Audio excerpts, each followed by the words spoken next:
So I got to play the open beta of Contractor Showdown this weekend, and it's COD Warzone in VR. Hello meatbags, this is the ISO. I'm trying out my new Army Man suit. As you know, I don't have a go-to avatar. This is one of many skins that I can put on. Because I'm from the fabric of space and time, I can inhabit any body I want. But I like to consistently go with the V-bot.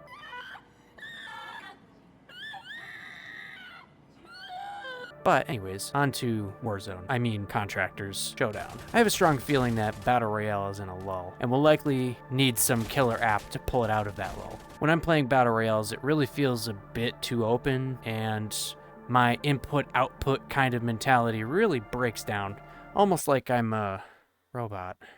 No. I play a lot of COD multiplayer, and that has good point gun here, pull trigger here, good brain dopamine drip. I don't like to play a whole lot of Warzone though. I have played quite a bit in the past, and also other battle royales like Apex. It's been a minute though. The similarities between the games is very striking, on how you tag zones to drop into, to the way the in-game tactic to work, and that the fact that the tactics are formed by players, not devs. I'm mainly going to go over the VR specific things in-game, with maybe some nice touches sprinkled in throughout. If you played Contractors VR at any time, or recently, or ever, they clearly took what they knew about that game and applied it here. The gunplay is super smooth for the most part. See them. Oh, here they are. Got him. Got him. He got me down though. I'm down. Shotgun. It was a shotgun. I'm down. Come get me. I'm in the entryway. He's talking to his teammate. It's not as good as something like Vale. I had to tweak some settings to make it more usable, like switching the mag handling to grip instead of trigger. I know some people like the trigger, but I don't. 130, 100 here. Shin, you don't have a rifle, right? We only got that SMG. Isn't this rifle right here? It's this one? Oh yeah, there you go. Okay, here, take the clip from this. That should add to your pile. Oh. Yeah, I switched it to grip because it was getting super annoying to pick up. Oh, what the fuck? Is it trigger? Yeah, it's trigger. And also use the grip. I know, it drives me insane. I can help you with that if you want to switch your settings real quick. And switching from hand-tracked movement to head-based movement. Let me rant about that real quick. VR devs, it's 2024. Why, in all God's hell, why is the default in any of these games hand-tracked movement and not HMD? HMD-based movement has been the standard for like forever, as far as I can tell. You're just making new people in VR sick for no reason. Like when you move your hand and the world moves around and your head isn't moving, that makes you sick. It shouldn't even be an option. Okay, rant over. Just the last little bit gets me. No VR game should ever have that by default. So anyways, guns are very nice. Real world counterparts, in fact. Unlike COD's facsimile versions, I'm not a gun expert. It says HK418 or 416 on it. Yeah. What is the AK-416? Yeah, but it's got the gun style of like the NATO styled guns. Yeah, it's an assault rifle. Yeah, maybe there was some issue with lawsuits. I don't know. But that's a welcome change from Warzone. The shooting feels very close to what you kind of expect from modern VR shooters. A bit like Pavlov, a bit like Contractors. The reloading is the exact same as Contractors' first game, which is fine. The grab points aren't great on certain things like the bolt action, but magazines are divine. Challenging in a realistic way and not too arcadey. It snaps in the way you expect the real thing to do. And I use laser-tracked controllers, so I can't really speak to how it is on something like a MetaQuest controller. So on to the best feature, as far as I'm aware, that no other VR game has. The data pad on your chest. If you point the bottom of the pad outwards, a laser pointer comes out of it, and a trigger pull tags that location. Perfect. If you hold it out like a phone, there's a screen out in front of you, and it's the map. And you can tag the map, you can see the bubble zone and everything. So this is a trend that I really wish VR games would pick up on. Shit, even 2D games should pick up on this.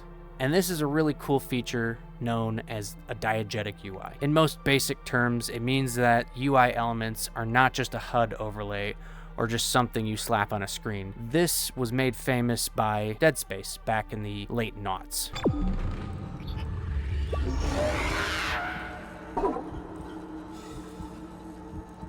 The UI is actually an in-game object, and you control the UI in a way that sort of reinforces that it is a real object in that world. It also feels smooth, and it has gameplay functions. When you pull up the data pad, you gotta use your hand, and it kind of stops you from using your gun while you're doing that. You actually kind of have to juggle to be able to go tag. So there's deliberate action happening there instead of just a button press that you can largely ignore or spam. Another function of the data pad is ordnance. So you find these data chips scattered around the map. When you pick up the chip and hover it over your data pad and let go, it collects that chip. Sometimes these chips are ordnance, or sometimes they're loot box skins. It's kind of hard to know which one it is at first glance because you're just scooping everything up really fast. But if you did pick up an ordnance and you pull out your pad and you look at it and you hit a button, either the top button or your trigger button, it'll tell you what you have. And you'll get a laser pointer you can point, and that laser pointer will have an ordnance icon on it. And typically you'll see something like a mortar icon or something like that. And it's very satisfying when you actually hit a target with it, or not. I guess they said we'll get a discount if we were in the Airstrike. So. Oh, they're airstriping us. It's on us. Move. It's on us. Move. Fuck. Oh, it's quick too. Ooh, shit. They put it right on us. All right, we're returning fire. I'm doing that to them. I know where we are, so. I am so doing that to them. You guys.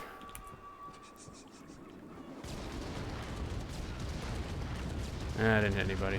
Another little extension of this diegetic menu is the lobby. When you start the game, you get this nice shooting range, you get a bunch of guns, and the throwing physics are really weird. But anyways, there's a bunch of stations, and one of them is the loot box screen, and you can like walk around and like click on different things that are actually in a 2D menu. But let me also talk about that, loot boxes. Also, we're in 2024. Why is there loot boxes? I know they're not paid, but didn't the game industry totally learn from what happened with EA? None of us want an addiction inside of our addiction, especially not with kids doing it. And you know how many kids there are in VR. I'm going to go over a little bit of the basic control schemes too. It's pretty standard as far as I can tell. Reach over your shoulder for backpack, magnet stuff up from the ground with your hand, and you put it in your belt or your shoulder to put it in your backpack. 2 slots for guns, 1 for the side and 1 for the front, and it doesn't matter what size gun it is. It doesn't have to be a side holster for sidearm kind of thing. But it feels good and follows the standard VR way to do stuff. Bandages are interesting and annoying at the same time. I like the idea that you can wrap it around your wrist and it gives you that nice feedback with your rumble. But the way to pull it out is you got to pull it out through your backpack. So you got to open up your backpack, pull it out of the backpack, forget that you're holding onto your backpack, wrap it around your arm. It's kind of way too many steps. It should just be on your belt. But also, why do we have 2 healing items? We got the stim that you can inject, which is a little less input-y, but that one fills you all the way up. Whereas the bandage is a slow regen. Do we really need 2 healing items? It just seems like extra clutter. I'm gonna get you, okay? Hey.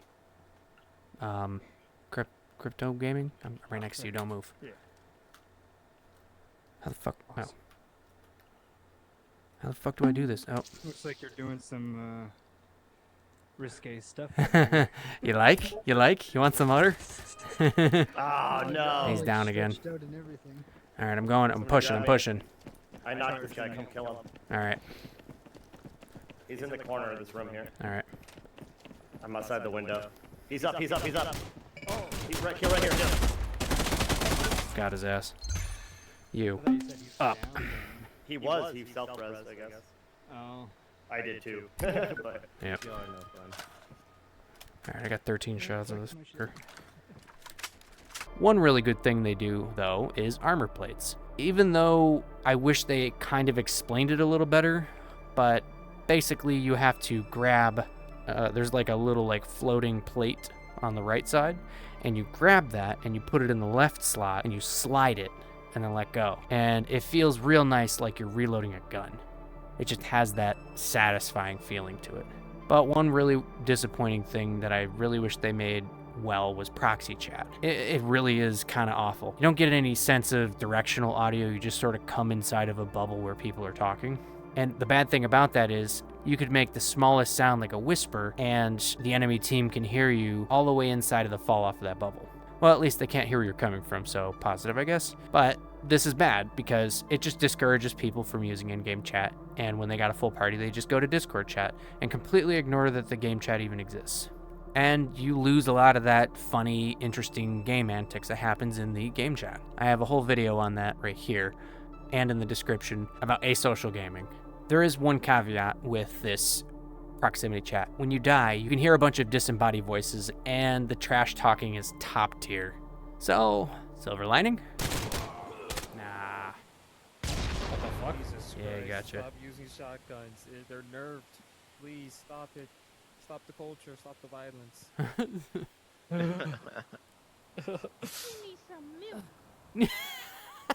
What the fuck? Gamers are special. That's all I gotta say. Yeah.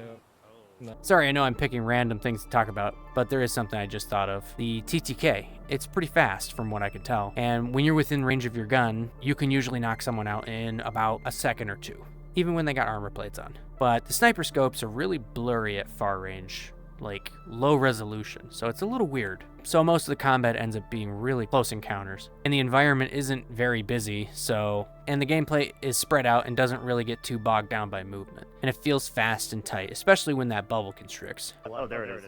There's a lot to like manage. There's people there. Fuck. Got 2 shots on him. This makes Warzone so much more fun than playing on a normal screen. I know. Everything in VR is more fun. I love that we're getting games this scale. Like, it's still, it's still early. You can tell it needs work, but like, what if this is gonna be in 5 years, dude? Like. But yeah, it feels good, and I think they should tweak it a little bit. But I'm gonna end it there. They definitely have a game that is leagues better than Population 1. In the department of it's not so arcadey. I'm actually surprised that something like Showdown or Warzone hasn't come out before now. It's a breath of fresh air to see that VR as a medium is going to flourish. With some tweaks, I think this game could be the go-to VR game for new VR people when they're done with their VR honeymoon. Speaking of VR honeymoon, I will elaborate on that in a future video. Subscribe to check it out. But let me know if you got to play Contractors or you're planning on getting in on the main game when it comes out. I have my Discord linked below with people that are ready to game in any medium. I also have that video about asocial gaming linked at the end screen if you want to click on it. But with that note, I'll see you in the next video, meatbag.